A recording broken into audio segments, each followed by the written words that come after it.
Good morning, all. Thank you for joining us today. I'm Eric Blinderman from AOPA. Last week, the Environmental Protection Agency issued a determination that lead emissions from aircraft engines can cause or contribute to air pollution that may reasonably be anticipated to endanger public health and welfare. We are speaking to you today as the EAGLE initiative, Eliminate Aviation Gasoline Lead Emissions, to address this finding, provide some insight into potential impact on general aviation, and discuss what the EPA finding does not mean. As a reminder, EAGLE is a partnership comprising the general aviation industry and the FAA, encompassing the full range of partners in the mission of an unleaded GA future through a safe and smart transition. Today, you will hear from the co-chairs of EAGLE, Mark Baker of AOPA and Lirio Liu of the FAA. We also have other members of the EAGLE Executive Committee and subject matter experts on hand to provide insight. You will have the opportunity to ask questions through the function of this platform. I'm going to ask Andre Castro now to provide a quick detail on that. Andre? Thanks, Eric. So today for our question period, we will be using the Slido app, which is located on the right-hand side of your deck. And you just need to open the Slido app. It's currently open to take questions if you're ready. Feel free to add those at any time. Thanks, Andre. And with that, I'd like to turn the floor over to Mark Baker and Lirio Liu for some opening remarks. Mark? Good morning, all. Today to address the EPA's endangerment finding and the transition to unleaded fuel. We've been part of this process for now close to 20 months. EAGLE started out, and this is an expected finding. And I just want to continue to reiterate: there's nothing new, unexpected in the finding and the intention for us to move away from low lead to no lead. The finding reiterates what we know and have been doing in dedication with great urgency. The joint industry FAA EAGLE initiative has voluntarily established a clear to eliminate lead aviation fuels no later than the end of 2030, and hopefully much sooner. We are making progress toward this goal with one STC fuel approved, going through some commercialization process, and 3 others in testing. It's very important to understand what this finding is not. It's essential that we have a safe and smart transition to ensure we do have 100 low lead must remain available at the nation's airports until a viable unleaded replacement is fielded, and this is about safety. Reminder that many aircraft that need the higher fuels to fly safely perform important missions of search and rescue, law enforcement, emergency, medevac, agricultural support, and flight training. We continue to educate those airports and communities where prematurely banning 100 low lead before replacement unleaded fuel is available that works for all is a matter of safety. The EPA endangerment finding does not limit or ban the availability or sale or use of 100 low lead in any way. We, the general aviation community, are working toward eliminating lead by 2030 or sooner. We have multiple potential replacement fuels under consideration. No one should read more into this than what it actually is. Our community faces challenges. It is important to remain factual about the findings and communicate the efforts underway to transition to an unleaded future. This industry is committed to the transition. The best and brightest minds are working on this every day. This is technically challenging to ensure safety and commercial viability. If this were easy, it had been done a long time ago. Lirio? Thank you, Mark. Well, good afternoon, first of all. I guess it's morning at this point. I'm Lirio Liu, as was indicated, the head of the FAA's Aircraft Certification Service and also the co-chair for EAGLE. As Mark has mentioned, and clearly, we're here today to explain the impact of the EPA endangerment finding. And I'll do so from the FAA and the federal government point of view and explain what the actions mean and why it is being issued. So as many of you know, the EPA has been studying the emissions of lead from aircraft operating for many years with the assistance of the FAA. Now, this culminated in an October 18, 2023, when the EPA issued a final determination that lead emissions from piston engine aircraft cause or can contribute to air pollution, which may reasonably be anticipated to endanger the public health and welfare. So what does that mean? With this final determination, EPA will propose and promulgate a regulatory standard for lead emissions for aircraft engines. And likewise, EPA's official determination allows the FAA to prescribe standards for the composition or chemical or physical properties of aircraft fuel or fuel additives to control or eliminate the aircraft lead emissions. Now, let me clarify here, and to repeat what Mark has mentioned. EPA's action does not establish new control measures regarding aircraft-led emissions, nor does it ban or impose restrictions to the use, the sale, the distribution, dispensing, and general availability of leaded aviation gasoline. I think that's very important to remember.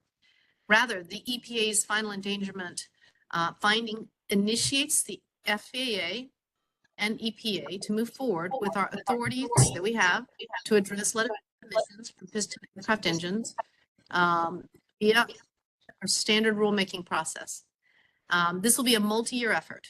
And I again will emphasize that, a multi-year effort, and is part of the process to remove the lead from the aviation gasoline system.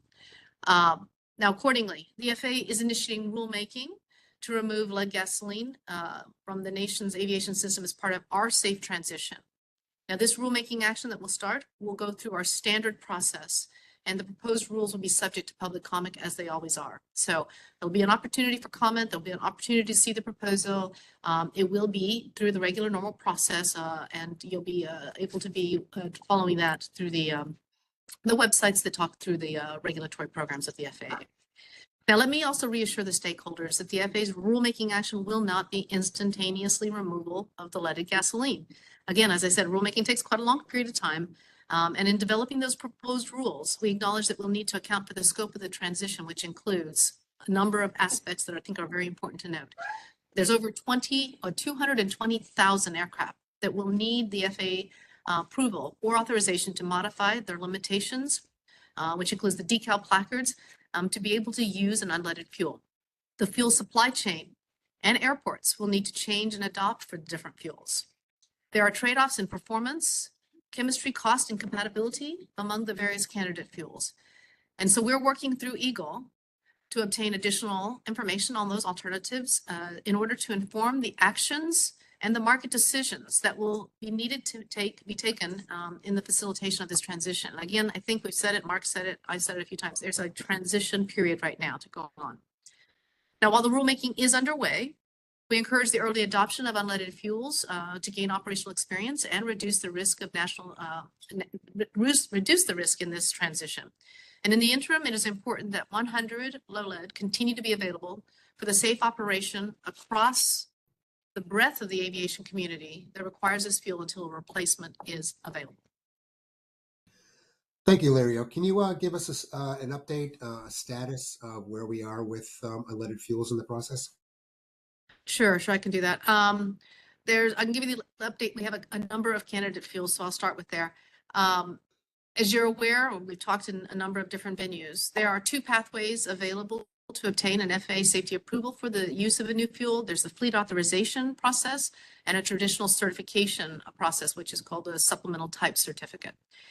The fleet authorization process was established by Congress, and it builds on a collaborative industry and government testing program, which was called the Piston Aviation Fuels Initiative, PAFI. The STC, as I said, was a supplemental type certificate, is the traditional FAA process that we have for certification. In both cases, the FAA approves the use of the fuel. The fuel itself is self-regulated by industry based on fuel specifications and related standards. And right now we have two candidate fuels under each of these different pathways. So I'll talk at this point then in the fuels that we're using that are going to be under the fleet authorization. Again, in both cases, the FAA approves the use of the fuel, and the fuel itself is self-regulated by industry. So under the fleet authorization process right now, Phillips 66/Afton Chemical team, that's a team there, and also Lionel Basil and VP Racing team are under the fleet authorization process. And then under the STC process, we have GAMI as one company and Swift Fuels as another. So where they stand. The PAFI program uses the phased approach of testing with gates to determine if the proposed fuel is viable. To take a more comprehensive testing after they've determined it's first viable. Both Afton Chemical Phillips 66, that's one team, and the Lionel Basil team have had to fine-tune their fuel mixtures based on some of the earlier testing. And now both of these refined fuels are in the PAFI screening testing phase, which means they've gone past the first being viable. Now they're going into more comprehensive testing. So right now, significant engine durability test milestones are expected to be completed by the end of 2023 for both of these fuels. If successful, the fuel will enter the full-scale fleet authorization testing, and that involves a broad range of engine performance and flight testing that's expected to be completed in about a 12 to 18-month period. The PAFI test data supports the ASTM International Consensus Standard process to establish a fuel specification, and following that, the issuance of an FAA fleet authorization. So those are the two fuels that are right now in the fleet authorization activity. Now, under the STC path, we've issued an approved model list for a supplemental type certificate in September of last year, 2022, to GAMI for the 100-octane unleaded fuel. So it's called G100UL. And that's certified for piston engine airplanes. The current design approval has a wide range of certified piston engines and airplanes available. This enables individual airplane owners to alter their aircraft to use this fuel. GAMI is also applied for approval for rotorcraft, so they're in that process right now. As part of this project, the FAA approved an independent specification for the G100LL after finding it provided an equivalent specification of property, performance, and quality control. So GAMI is responsible for and working with the key stakeholders to establish a pathway to the production and distribution. I think that's an important point to note. They are responsible for that activity. Under the STC process right now, we have SWIFT fuels. They've applied for engine airplanes and rotorcraft to operate on a high octane unleaded fuel, which is termed 100R. SWIFT fuels are also under the STC path, is working through an ASTM's consensus standard in addition to the STC. To create an industry specification for the unleaded 100R fuel. So in addition to the high octane fuel that SWIFT currently holds an SDC for UL94, and that has been being provided since 2015. The UL94 is available at 35 public airports right now and a number of other private fields. So the industry, again, as we've said, sorry for a second. In addition, let me get back to this. So in addition to working under the PAFI program, we're also working to provide the fleet authorization for the UL94. So this is again with SWIFT. Which would also authorize the use of UL91 for that same aircraft. So SWIFT currently has approvals, and we're actually working through, so they did an STC, but they're actually going through now the fleet authorization program. So you can see that you've got these two pathways and you can do a blending of them and crossover. I think the main point is that we have resources available to try to get the fuel out there. Now, we estimate again that approximately 70% of the general aviation fleet will be able to use the UL94 that we're working on right now with the fleet authorization. And so once that is authorized and available, that will be a resource. Aircraft owners and operators could still choose to procure the STC for the UL94 or utilize the fleet authorization once we finalize that this calendar year. So if the fleet authorization accelerates approval or helps to expand the deployment effort for experimental and light sport aircraft, SWIFT Fuels has indicated they may merge their certification efforts for the 100R so that the PAFI and the fleet authorization using it both with the PAFI and the fleet authorization pathway. I apologize, I'm getting a little feedback, so I'm hearing myself talk. It's important to note also that under both the fleet authorization pathway and the STC pathway, owners and operators will need to take the specific actions in order to safely operate using the unleaded fuels. So we're happy to provide more specific information on the process at a later time, and there's more detailed information certainly under the EAGLE website and on a white paper that's there under flyEAGLE. So I just want to summarize, that was a lot of information, but you can see that there is a lot of work going on to ensure that we have a safe replacement for unleaded fuel in the near future as we go through this transition. Thank you, Lario. So let us now hear from Shanetta Griffin from the FAA's Office of Airports. And Shanetta will address the issue from the airport perspective. Shanetta? Thank you, and really good morning, and really happy to be a part of the EAGLE conversation today, and this where we are and where we're going, especially from airports. So I am Shanetta Griffin, the Associate Administrator for Airports with the FAA. And I just want to take a minute to specifically address the airport environment and the continuing work that the Office of Airports is doing to support this safe transition. The FAA has been working this issue for a long time. And these are, as we think about where we are now and all the progress that we have made and where we need to go, certainly the airports have been a part of that conversation. To facilitate a safe and orderly transition, we also want to highlight that research through the National Academy's Airport Cooperative Research Program is in progress to provide best practices for airports transitioning to unleaded aviation gasoline. This transition is complex, change initiatives that won't happen overnight. We see this as a gradual transition that will require potentially accommodating more than one fuel type for piston engine aircraft while maintaining 100 low lead. With this in mind, we collectively emphasize that airports, fixed-based operators, and airport users have a role in this transition and can implement constructive mitigation measures today to facilitate a safe transition. Some of those include working to offer additional unleaded fuel types, promoting airport and pilot awareness, increasing distance between run-up locations and people on/off airport by relocating run-up locations or distributing run-ups to multiple locations, and minimizing engine idle time and run-up time. For airports working to offer additional unleaded fuel types, a key enabling step may include installing additional fuel infrastructure like an additional tank. Alternately, airports may be able to utilize a spare tank. We do not want to take into fact that there's a lack of key enabling infrastructure to resist the safe adoption of unleaded fuels. We encourage airports to include their transition to unleaded fuels in airport planning initiatives. For airports in the National Plan of Integrated Airport Systems, there are potential resources that may be available to support transition enabling infrastructure and planning efforts.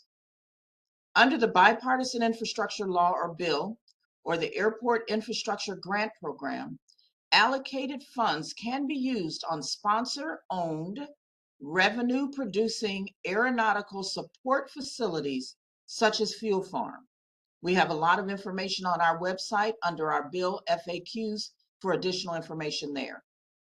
The FAA is currently authorized to provide limited entitlement funding through the Airport Improvement Program, or AIP, for aircraft fueling systems, fuel farms, or an additional tank at non-primary general aviation airport locations.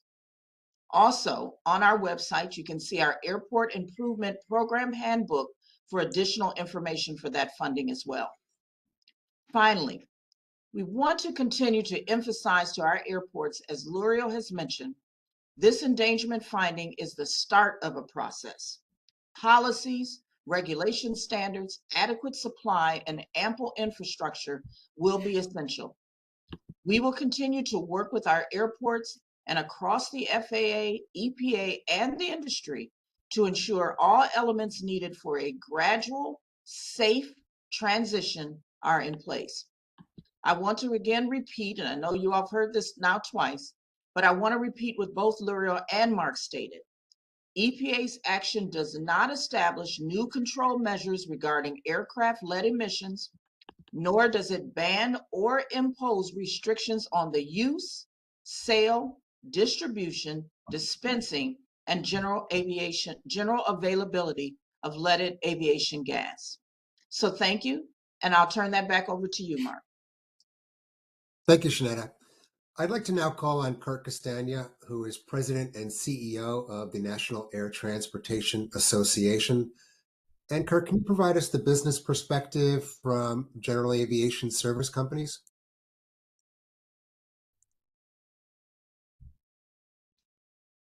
It's a pleasure to be here, and good morning, everyone. Businesses and communities at our nation's airports, more than 5,000 public use GA airports, stand to bear much of the brunt from this endangerment finding in terms of the questions and calls for next steps. It's important that we all get the perspective from those organizations that represent the interest of the nation's airports and the businesses that serve pilots and the communities in those areas. NATA, as aviation business advocates and as an active participant in the unleaded aviation fuel stakeholder group here, is uniquely qualified to discuss those issues surrounding a rational transition to unleaded aviation fuel, to provide best practices for deploying unleaded avgas, and to act as a conduit for collaboration between airport stakeholders and community leaders.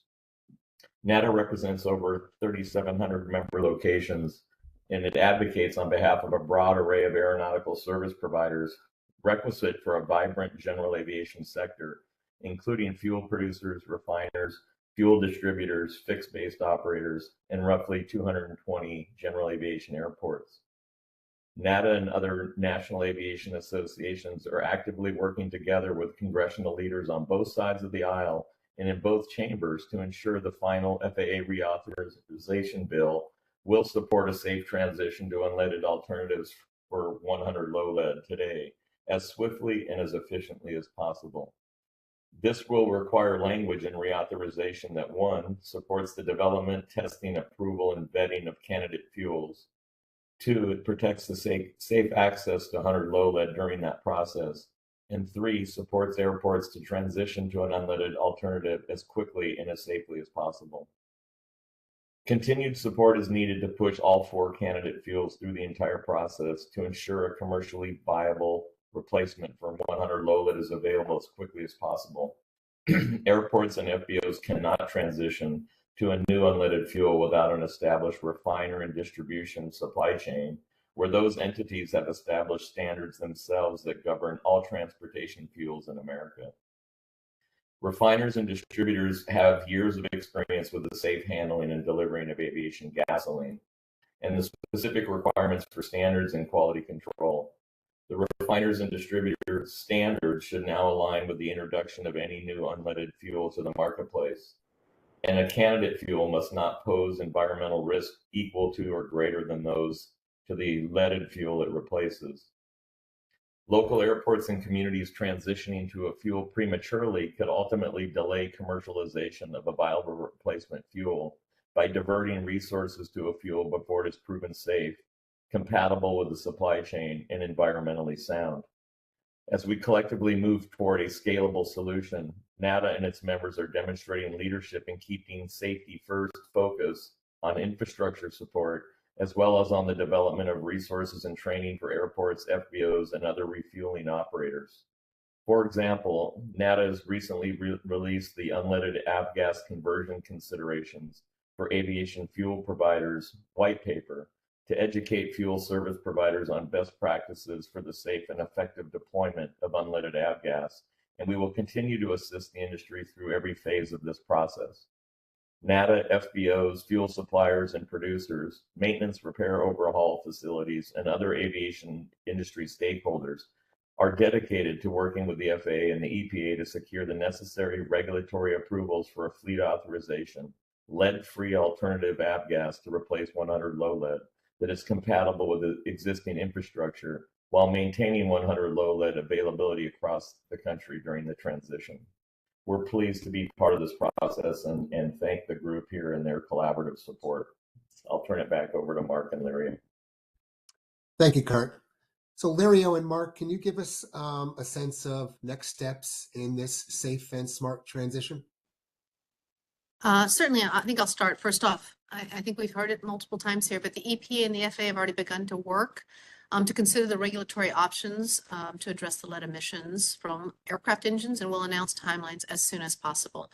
And as I mentioned earlier, this is a multi-year effort. That's what rulemaking is. And it is a part of our overall process to remove lead from the aviation gasoline. I think it's important to note that EPA and the FAA, we've had a very collaborative working arrangement, and we'll continue to work together in partnership, and we'll engage all interested stakeholders and the general public and as the two agencies develop their separate regulatory actions. And while they're separate actions, they're going to be very well coordinated. And again, going through the traditional process we have for regulatory promulgation, so the rulemaking process. Mark? Thanks, Larry. So I don't want to be too redundant here. I think the important key parts are for going forward. We want to ensure the supply of 100 low lead until commercially available alternatives are safely in place. Yet we're looking forward to demonstrations of fuels, of STCs and packaged fuels as they move down the line as quickly as possible to get them and build confidence in the general aviation public user market. So the industry and government are going to work on the same page. Lead needs to be removed. We just need to do it safely and smart. Thanks. Mark and Larry, I'm going to call on Andre now to see if we have questions, and perhaps Andre, you can give a primer again on how, if anybody has a question, on how to pose it. Sure. Thanks, Eric. So we do have we're using Slido to take our questions today. It's over there in the right-hand corner of your platform. It says Slido Q&A. You can just enter that in through there, and we're happy to take your questions. I do have kind of our first question has come through, and the question is, do you anticipate a single fuel to rise to the top and to be a single replacement for 100 LL? Supply chain issues in Alaska will be limited to a single fuel and not multiple options.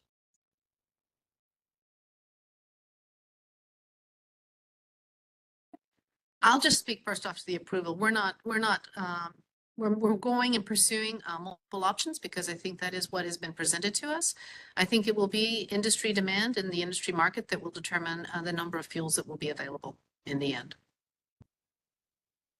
I support Larry's view on that. That the market's going to dictate whether it's price, availability, logistics, and support for the fuels. But we're just interested in getting a number of them across the finish line to get out there and start using these fuels quickly as possible.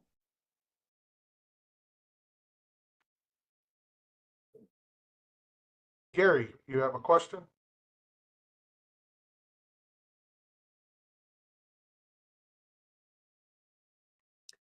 All right. Are we good on questions now, Andre? I don't have any else that have come through. I do see a hand, but I'm unable to call on Gary there. But if anybody else, please feel free to go through the breakout session on Slido.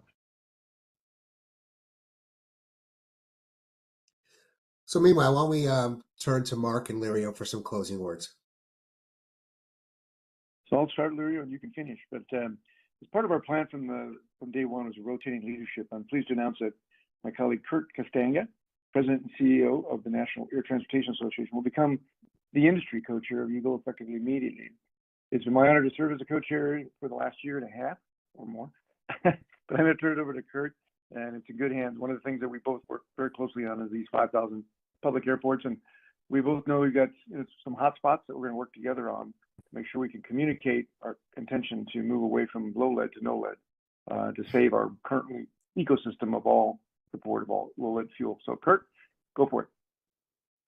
Thank you, Mark. As we evolve into what we hope to be the distribution area and getting the fuel to airports and FBOs, I think we're pleased to be participant as co-chair in this organization. And it's been humbling to work with Mark and our other industry partners in this role to move to an unleaded alternatives for the industry. And we're most grateful to Mark for his work as co-chair, his leadership on behalf of his members and the industry overall to help spread awareness and education of EAGLE. So really looking forward to this, and thank you for the trust. Well, let me just first echo too. It has been really a privilege and an honor working with Mark. He is really an aviation professional in every way. And again, as I came into this position as the co-chair, Mark and the team, the whole committee, to be truthful, have really taken it very seriously and set up a really well-structured organization to really look at all the aspects needed to be able to do this transition. I mean, this again, as Mark said it in the beginning, if it was easy, it would be done. And we know we have some challenges ahead of us, but we are really committed to ensuring that we keep the stakeholders involved and engaged and apprised of the progress that we're making. And that's part of the reason why we're doing this. But Mark, I mean, we're going to be missed. You'll still be engaged, but really appreciated the guidance and the help that you provided me as I came into this role. And then Kurt, I'm really looking forward to our continued engagement. Again, I'll just say the EAGLE committee here, this activity is really to try to put a concerted effort in all aspects that are important to be able to make this transition work smoothly and be successful. I think I'll just close out by saying that we are also planning to have another stakeholders meeting in the first quarter of 2024. And I would suggest that anyone here that's interested, we've been trying to keep the communication chains open. And I think Gary now is waving, so he might want to come back in. But we do have the flyEAGLE.org website that's available that has a number of resources available. So I guess I'll go back to Andre to see if you wanted to moderate again. Sure. I've got a couple of additional questions that have come through.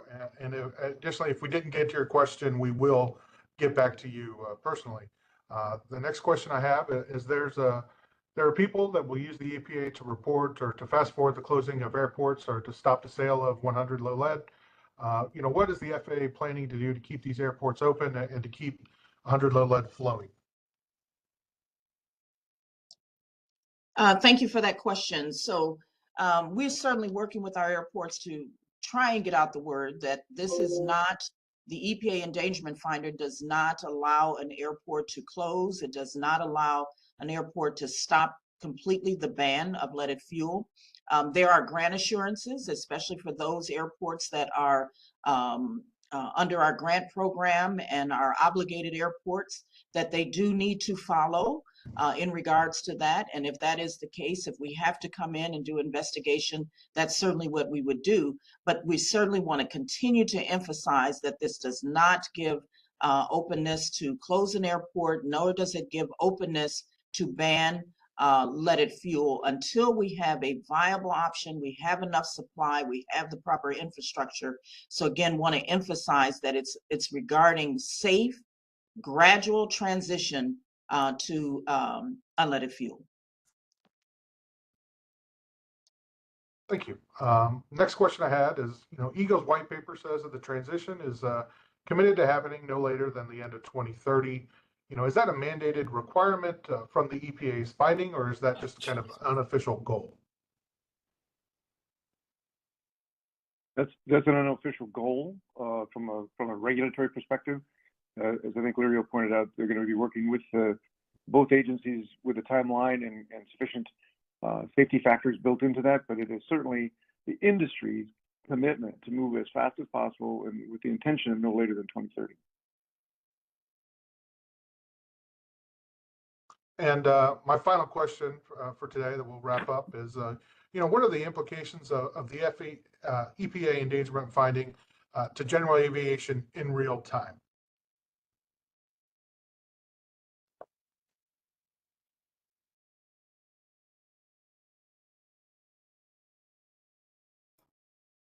I think I would probably target to some of the users of the system as opposed to just the approval part of it. But I mean, I think what we see is just it's the current implications of the endangerment finding would be somewhat overreacting, taking actions that are appropriate at this moment. And that's why we wanted to have this communication. The EPA finding only starts the process. It is made a determination that it has the possibility to be a danger that needs to be addressed. And that is now where we go through the rulemaking process, which we indicated is a lengthy process, but it's also a deliberate process so that we can get comments and develop the right regulatory strategy. So I think that if you ask the question, I'd ask others here as well, what they see as the biggest risk is, I think some rash action taken that might actually disrupt the current safe operation that we have. And I think what we need to have is the current fuels available so that those aircraft operators, when they arrive at an airport, will have the fuel that they need so that they can continue their operations. Andre, I would just add, I would just support what Lirio said, is I think the endangerment finding will activate concerns to speed up the ban in local communities in advance of this national effort. And I think it's really important that the message that's been delivered here through Lirio and Shanetta and the team is that it really needs to be communicated very aggressively in some areas of the country to make that point made, so that airport sponsors understand their grant obligations and what the evolutionary process is. And airport managers are really looking for that support. Airport directors are looking for that support. Airport sponsors and elected leaders sometimes put pressure on airport managers. And so those airport leadership teams are looking for this group to provide them the ammunition to help defend this case. So I think what we did here was great. I just think we have to really reinforce the message. Thank you. And I just want to echo, of course, what everyone has said in regards to that. And I really would encourage any of our airports, general aviation, commercial, wherever these aircraft are, to work with your ADOs, work with your regions. That's what we're here for in the Office of Airports, is to be that support, to provide guidance, to provide direction. So I would just say, if there's ever a question or a concern, certainly go to your ADO, go to your region. If you need to come to headquarters where I am, that's fine too. But we want to make sure that we're here as a support and a partner in this safe transition. So I would offer that too as a response to how we can make sure that our general aviation community is well taken care of in regards to this transition.